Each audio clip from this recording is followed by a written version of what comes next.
Good evening. It's bourbonblog.com. My good friend Jason Brauner, founder of Buzzards Roost, is joining me. We're going to try some new ryes, and you have some exciting news. I love this peated barrel, but let's talk about just real briefly. You've done ryes up until now the last couple of years. What are you about to do now? We'll be launching a bourbon here very soon, very soon. Wow. Congratulations. Next month or so. So this will be the first bourbon release from Buzzards Roost. Give us a little preview. What are we gonna be tasting and experiencing? Well, it's a blend of 4 or 6 year. Of course, it's sourced whiskey. We're all straight up front about that always. But we've put it in a mix of our barrels, of our 10 proprietary barrels that we have. We've got a certain recipe that we used of our barrels and put this bourbon in, 4 to 6 year bourbon, and it's amazing. It's got beautiful color. The flavors are just phenomenal. Excellent. So be watching here. Would it be in the next few weeks for the bourbon? Yeah, it should be in the next few weeks. Next few weeks? Yeah, it should hit the market. I think we bottled last week, so it should be hitting the market very soon. What do you like about, I mean, obviously the rye has been so delicious, but what do you like about what the bourbon's speaking as far as those barrels go?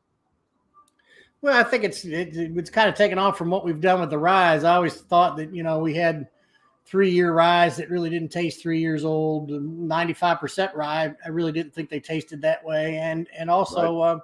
The proof of it. Our bourbon is going to be exclusively barrel proof, which runs anywhere from 110 to 115. And I think, it's just it's a cool product. I think people are going to dig it. Nice. If you like the ryes, I mean, I'm sure, because I'm a bourbon person. So, right. We really, I think we really tried to hone in on this one. Oh yeah. You sent out originally with ryes. I remember you first told me that you wanted to make a bourbon drinker's rye on these ryes, didn't you? Right. That's correct. Yeah. Show us the bottle, if you would, the bottle of the bourbon, so we can see it. I know it's really lovely. Look at that. So nice. Something that sets it off a little bit with that circle there. Barrel strength bourbon. I can't wait to taste it. Again, Kentucky, Massachusetts. Is that where we can find it mainly?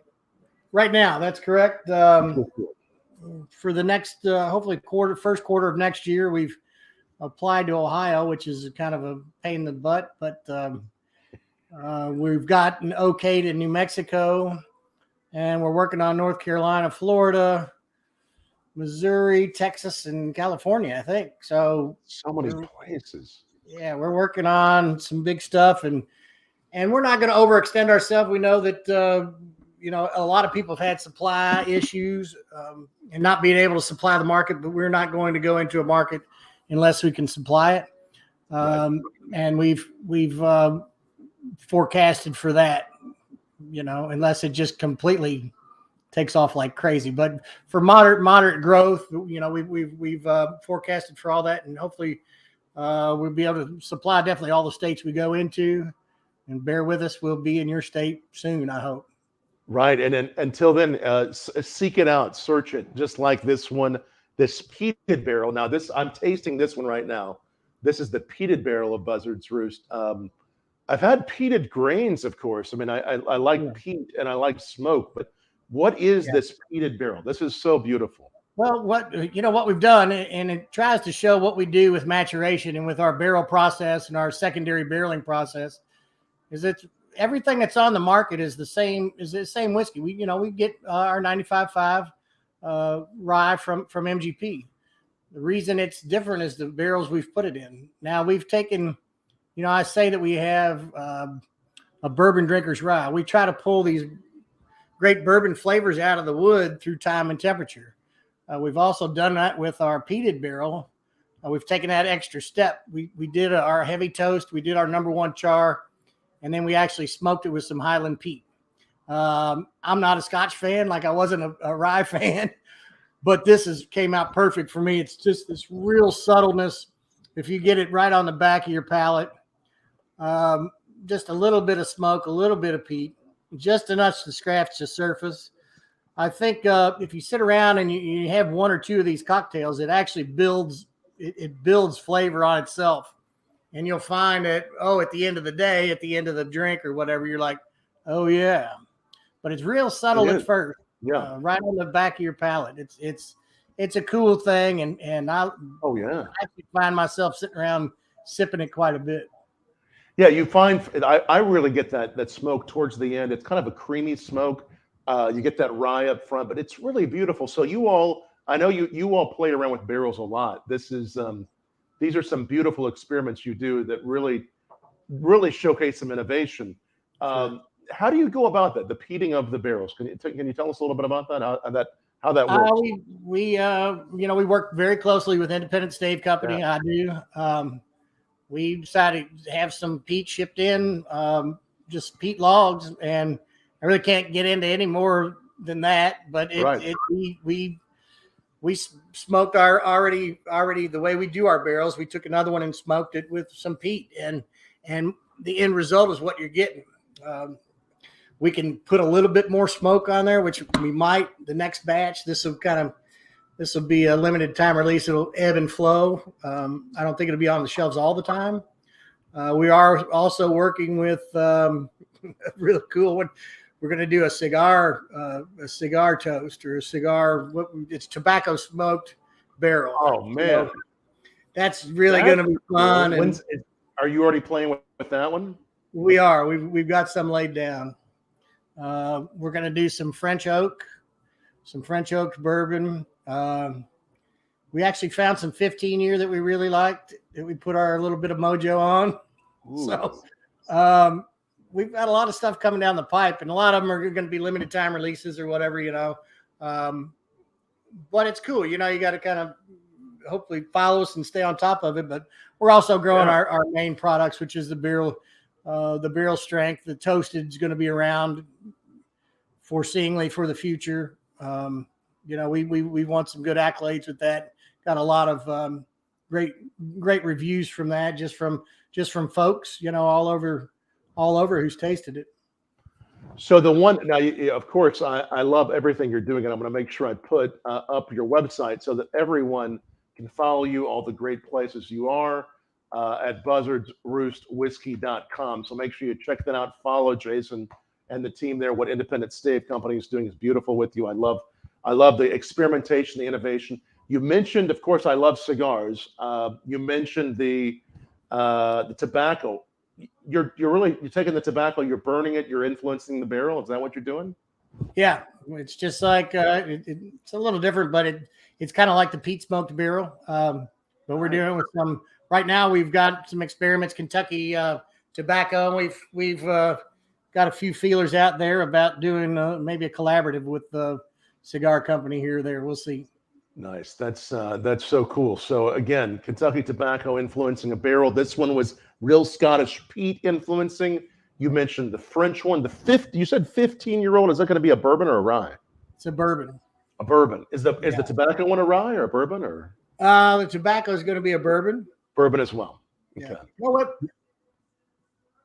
The tobacco, I think, is a rye. Well, I won't hold you to it. I know you're experimenting with a lot of things. If I don't have it in front of me, it's hard. I need a spreadsheet to see what's going on. It's okay. No, you're doing so many things. So for that 15-year-old one, it's going to be a special barrel as well. Yeah, that's definitely a bourbon 15-year-old, and it's going to be a real treat. That's incredible. But again, the core ones we can look for are going to be the single barrel and the toasted barrel, barrel strength. And our small batch, which we converted to, we did a little name change on that. Small batch didn't really put forward what we were wanting to put forward as far as telling the people what's in there. So we put our small batch is turned into Char 1.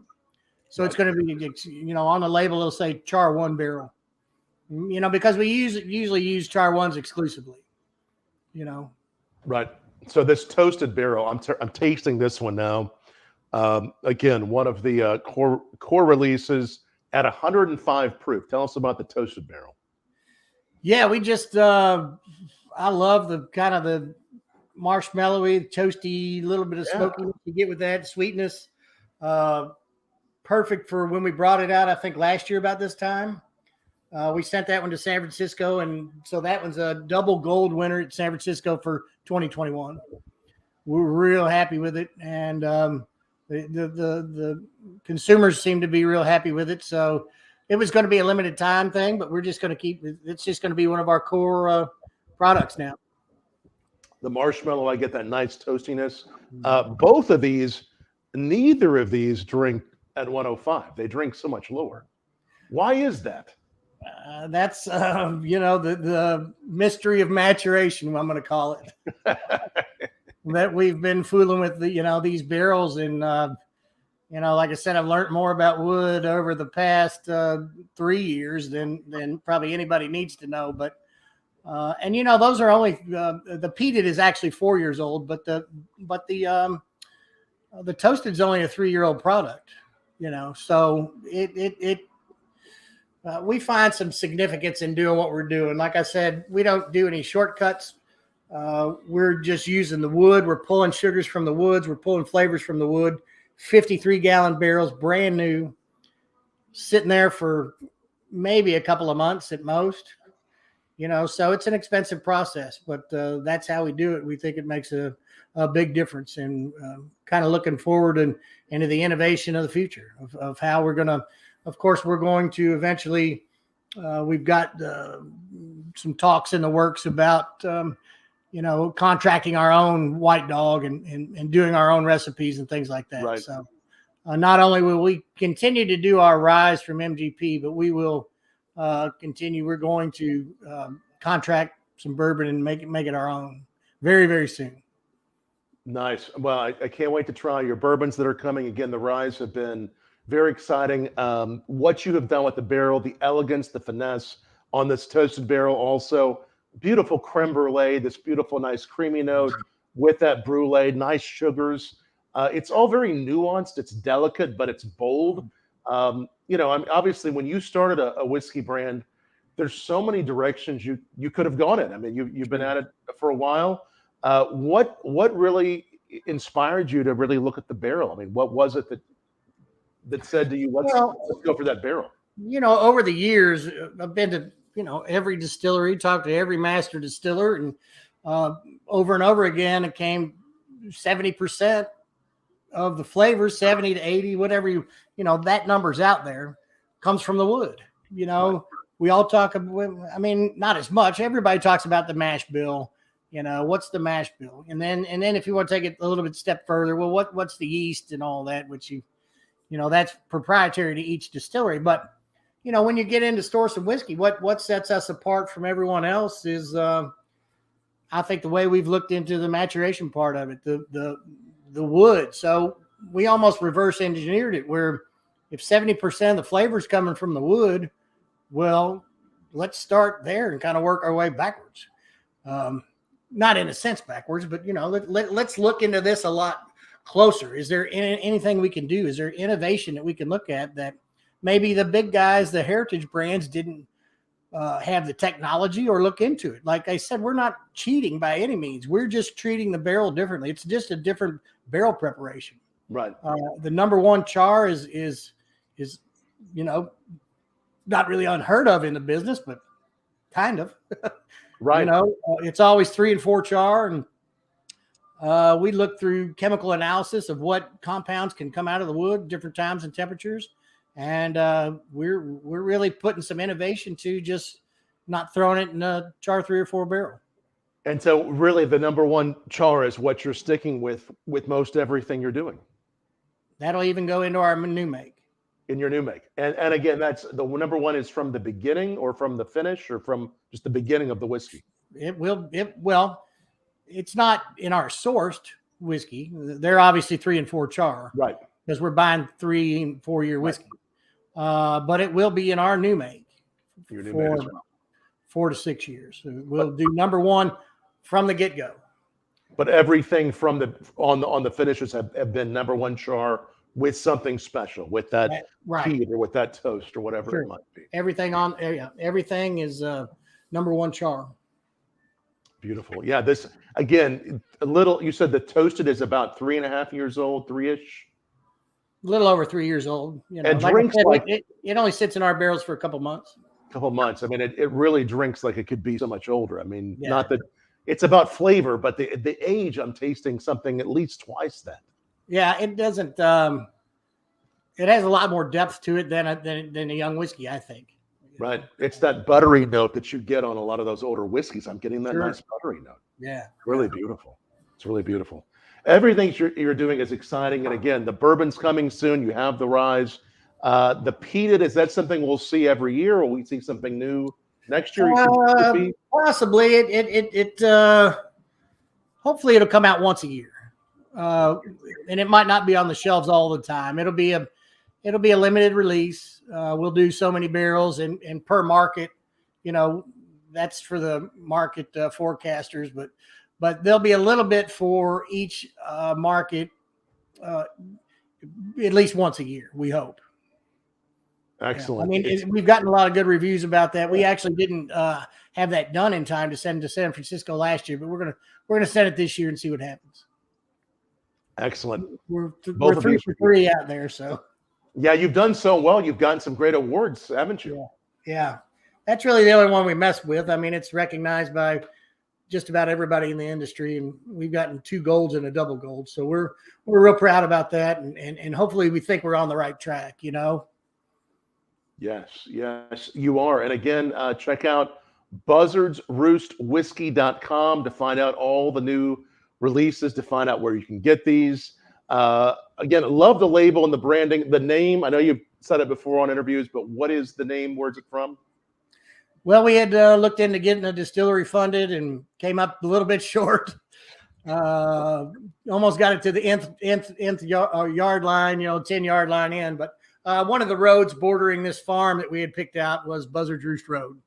And it was meant to be. It just stuck. So it's a great name. Yeah, really wonderful whiskey. So unique. Yes, it's the touch you're putting on it is like nothing in the business. So well done, Jason. Thanks for letting us try these, the peated and the toasted with you, and hopefully we'll see you real soon and try some more whiskey. Tom, thanks for having me. Really appreciate it. Great to see you, Jason. Cheers. All right, and cheers. Take care. Again, checking out the website, Buzzards Be Roost looking for the bourbon. And looking out for the bourbon, because that's coming. How do you do this? I don't know. Love it. There you go. Single barrel bourbon.